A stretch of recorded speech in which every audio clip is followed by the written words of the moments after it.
The rack position is a very important part of a lot of different kettlebell drills. So you're going to do it during your squat, at the beginning of your strict press, and throughout a whole bunch of other drills. So you need to make sure you have it well. Now the clean actually allows you to get into the proper rack position in order to do the other exercises or in order to do the clean itself. So we're going to start on the ground. I'm going to walk you through the easiest way to learn it. All you're going to do is have the handles parallel with your feet, reach down. This time we're going to have our thumb facing forward. I'm going to wrap my opposite hand around the hand that's clutching the kettlebell handle.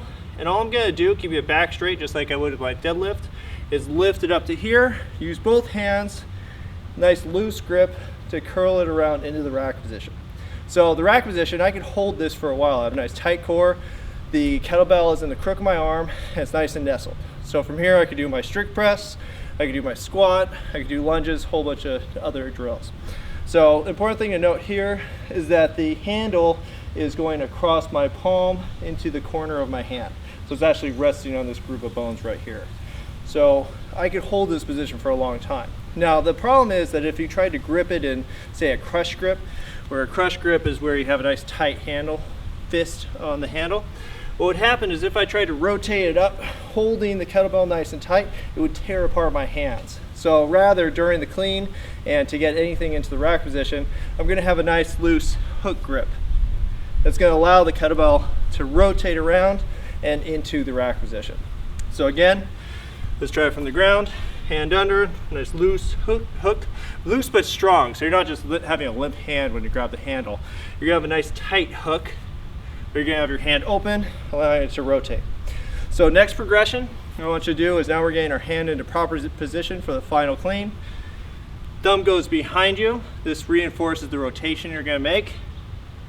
And I'm going to use a ballistic movement, push my hips forward, and yanking it up. Again from the ground. So I'm quickly getting into that position. Now what you're not seeing is the kettlebell flying up in front of me, flopping onto my arm, my wrist bending. Everything is in line. So this, just to show you what a lot of people end up doing, they swing it out, and they end up all out of alignment.